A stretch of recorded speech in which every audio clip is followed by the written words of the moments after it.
हे जीवों, विरले कोई जीव ऐसे होते हैं जो अपने नाम को अमर कर जाते हैं। हे समय नदी की धार, हे समय नदी की धार की जिसमें सब बह जाया करते हैं, लेकिन कुछ ऐसे होते हैं जो इतिहास बनाया करते हैं, जो इतिहास बनाया करते हैं। हाँ, एक ऐसे ही महान आत्मा वर्तमान शासन नायक श्री महावीर भगवान। मानो धीरों में धीर, गंभीरों में महागंभीर, शूरों में महाशूर, महावीरों में महावीर प्रभु अतिवीर वर्धमान सन्मति को हम यहीं से प्रणाम करते हैं। मानो कल के दिन सूरज का अवतरण हुआ था और कहते हैं कि जब जब भी धरती पर अंधकार फैलता है उजाला होता है। जैसे इतिहास कहता है जब कंस का अत्याचार बढ़ा तो श्री कृष्ण जैसे महान आत्मा ने जन्म लिया। जब रावण का जन्म हुआ तो धरती पर श्री राम को भी जन्म लेना पड़ा। लेकिन भगवान महावीर की बात बड़ी अनोखी है। वे तीर्थंकर पदवी के धारी हैं जिन्होंने राग के रावण का भी हनन किया और कषाय और कर्म के कंस का भी हनन किया। इसीलिए वे वीरों में महावीर अति वीर हो गए। ऐसे स्थान पर जन्म नहीं लिया उन्होंने जो गरीब हो, दरिद्र हो। कहते हैं कि वैशाली राज्य में 42,000 मकान ऐसे थे। कैसे थे? इतिहास कहता है कि जिसमें 1,68,000 नागरिक रहते थे, जिसमें 7,000 मकान तो ऐसे थे जिसके ऊपर सोने के कलश लगाए हुए थे, सोने के कलश, और 14,000 ऐसे थे मकान जिस पर चांदी के कलश लगे थे, और 21,000 मकान के ऊपर तांबे के कलश लगे थे। मतलब ये प्रतीक थे कि एक अरबपति है, कुछ करोड़पति है और कुछ लखपति है। ये इसका प्रतीक माना जाता है। इतिहास और पौराणिक ग्रंथ जब हम पढ़ते हैं तो उसमें आता है कि हर घर के आगे बड़े बड़े बाग, बगीचे, चौड़ी सड़कें और सड़कों पर संगीत की धुन सुनाई देती थी। जैसे वहाँ के घर के रंग होते थे वैसे ही रंग के घोड़े अपने घर में वो रखते थे, कपड़े भी वैसे ही रंग के पहनते थे। ऐसी मैचिंग, वैशाली का वैभव अद्भुत था। आज भी ग्रंथ कहते हैं कि वैशाली से 5 किलोमीटर दूर वासुकुंड ग्राम है और उस वासुकुंड ग्राम में आज भी वीर प्रभु का स्मारक बना हुआ है।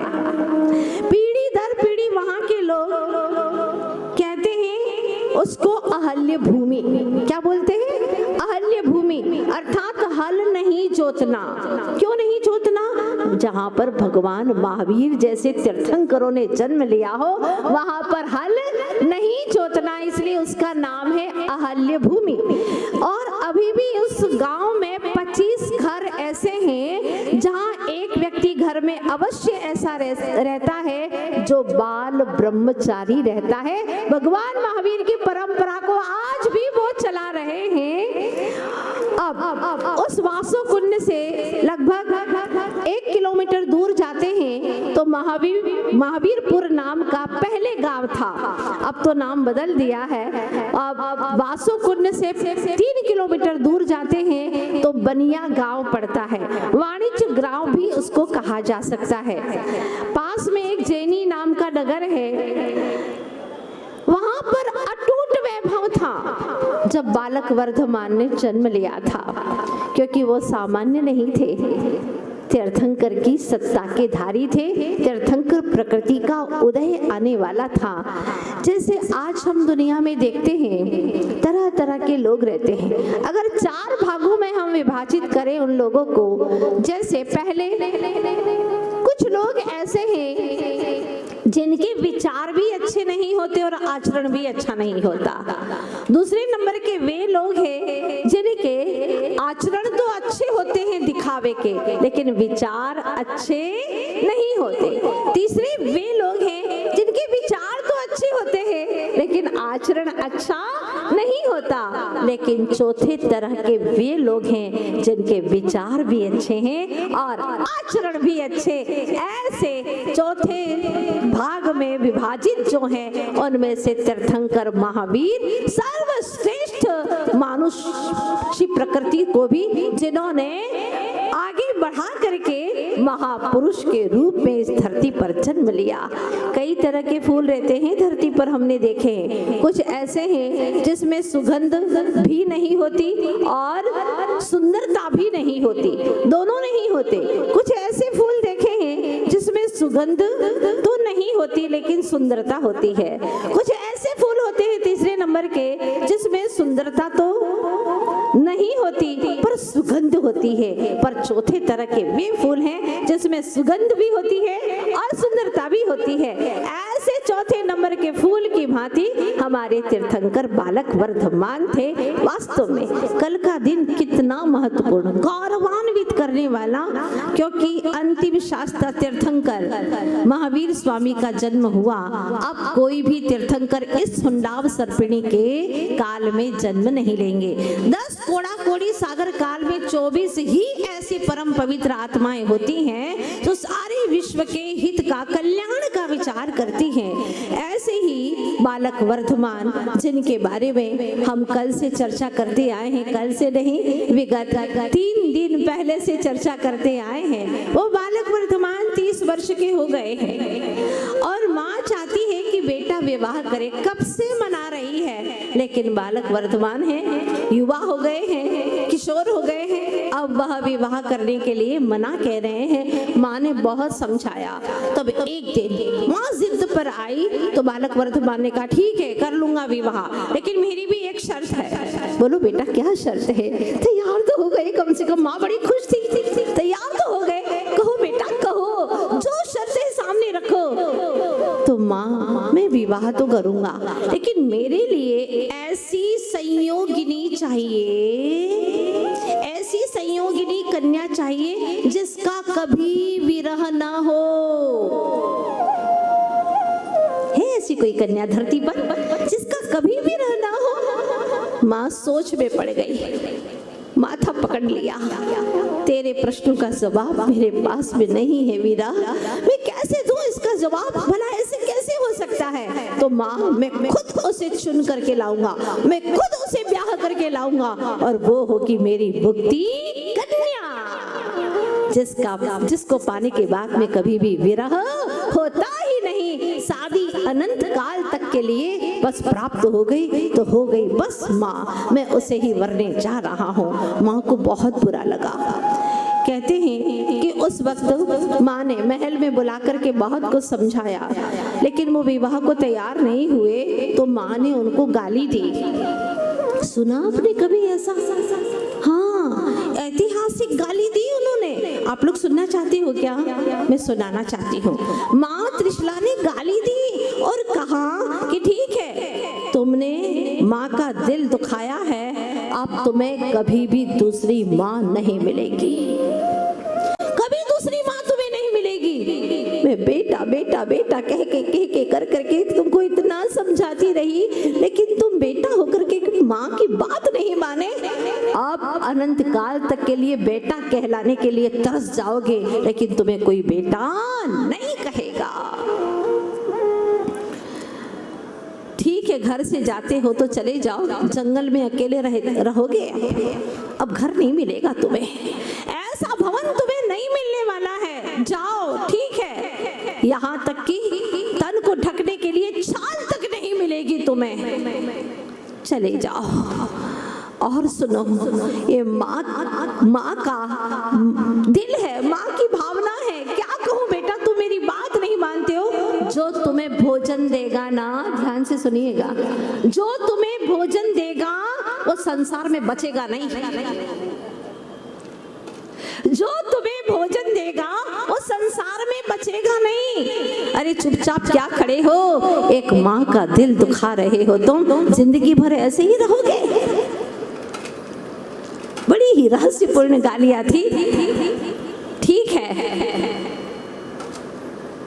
ऐसे ही चुप रहो, तुम्हारी जैसी ज्ञान दौलत लूट करके तुम्हारे जैसे कई और हो जाएंगे, रहो चुप। अरे जिस धरती पर तुमने जन्म लिया है उस धरती से तुम्हारा कोई वास्ता नहीं, ठीक है चले जाओ, एक धरती भी अब दोबारा तुम्हें स्थान नहीं देगी। और सुनो, ये श्रेष्ठ शरीर को तुमने अपमानित किया है ना, शरीर के प्रति भी तुम्हें किंचित भी राग नहीं है। अब ऐसा शरीर पाने के लिए भी तरस जाओगे पर तुम्हें शरीर मिलने वाला नहीं है। और सुनो, ये धरती तुम्हें आसरा नहीं देगी, लोग के आगे भाग पर जा करके रह जाओगे, कभी नीचे नहीं आ पाओगे, चले जाओ ठीक है, लेकिन मैं भी तुम्हारी माँ हूँ, कसम खाती हूँ जहाँ तुम जाओगे तुम्हारे पास में एक दिन अवश्य आ ही जाऊंगी मैं। और कहते हैं कि माँ की गाली बेटे को लग गई, बेटा तो चला गया, घर का आंगन हमेशा हमेशा के लिए सूना हो गया, लेकिन रहस्यपूर्ण गालियाँ सारे देश में छा गई। माँ ने कहा था अब तुम्हें ऐसी माँ नहीं मिलेगी, अब माँ की जरूरत ही नहीं, वो स्वयं परमात्मा बन जाएंगे, अब माँ की जरूरत नहीं, बेटा कोई कहेगा नहीं, अब किसी के बेटा नहीं, वो स्वयं के नाथ होने जा रहे हैं और अनंत काल तक अब तुम्हें कोई बेटा नहीं कहेगा। ये धरती तुम्हें स्थान नहीं देगी क्योंकि तुम लोग के अग्रभाग पर जाकर के विराजमान हो जाओगे। एक बात और कही थी माँ ने कि जो तुम्हें भोजन देगा वो भी संसार में नहीं बचेगा, मतलब वो भी संसार से मुक्त हो जाएगा। जो तुम्हें भोजन देगा, आहार देगा, वो भी संसार से मुक्त हो जाएगा। और ऐसे ही रहोगे, गूंगे ही रहोगे, जब तक केवल ज्ञान नहीं होगा तब तक तुम मौन ही धारण करोगे, क्योंकि तीर्थंकर जब तक केवल ज्ञान नहीं होता है तब तक वह बोलते नहीं है, और जब बोलते हैं तो उन जैसी ज्ञान दौलत को पाकर के कई भव्य जीव अपना कल्याण कर लेते हैं और अनंत ज्ञान को प्राप्त कर लेते हैं। इस तरह से माँ ने जो गाली दी थी वो गाली तो वरदान बन गई, वरदान। बात आपको समझ में आ रही है ना। और माँ ने कसम खाई थी तेरी माँ हूँ, मैं भी तेरे पीछे तेरे पास में आ ही जाऊंगी, माँ भी सिद्धालय में एक दिन अवश्य ही सिद्ध बनेगी, ये संकल्प कर लिया। तो गाली दो तो ऐसी दो जो वरदान बन जाए। माताओं, माँ त्रिशला से कुछ तो सीखो। एक जैन विदुषी बहन से पूछा कि एक बात बताओ कि आपके महावीर तीर्थंकर ने कोई पर सेवा के काम किए नहीं, कोई भलाई के काम किए नहीं, गांधी जी की तरह किसी कोढ़ियों का उन्होंने शरीर पर मरहम पट्टी बांधी नहीं, किसी का वमन साफ किया नहीं, किसी के पैर के कांटे निकाले नहीं, तो फिर इतने महान कैसे हुए तुम्हारे महावीर? गांधी जी जैसी सेवा तो की नहीं उन्होंने।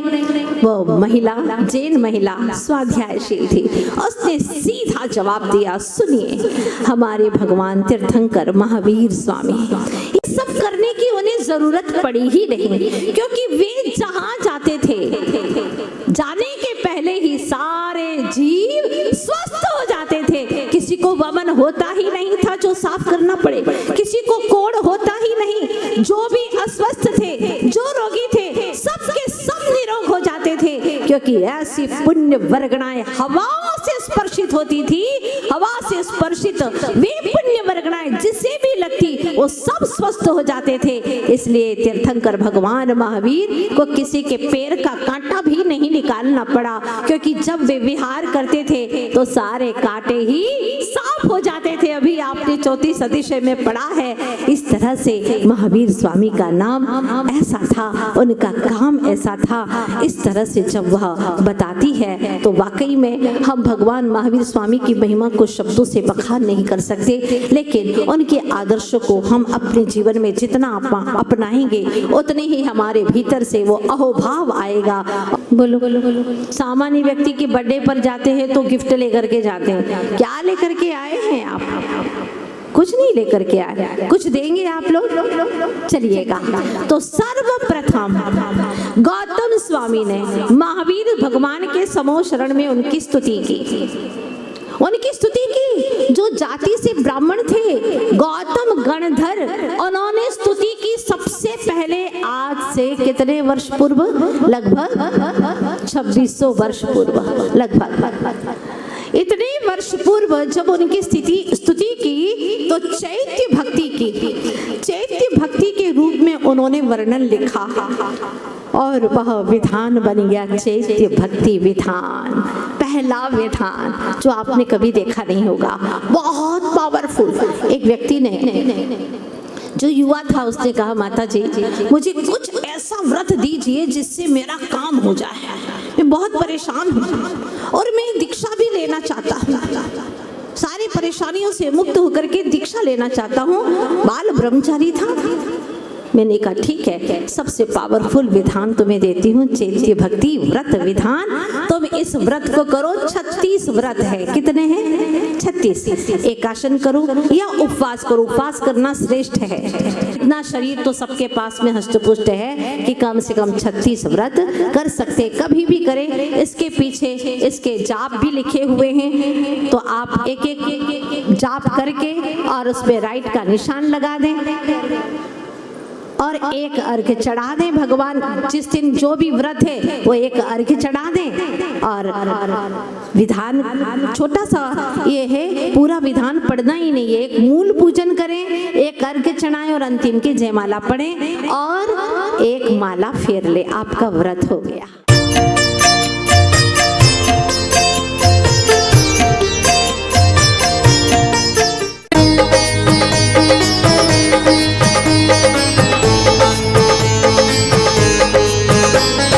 भक्त वत्सला महातपस्विनी ज्ञान की है भंडार।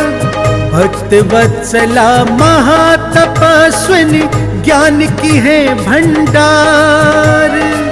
पूर्णमती माँ के श्रीमुख से बहती अमृत धार, बहती अमृत धार। जय जय पूर्णमती गुरु माँ, जय जय पूर्णमती गुरु माँ, जय जय पूर्णमती गुरु माँ, जय जय पूर्णमती गुरु माँ।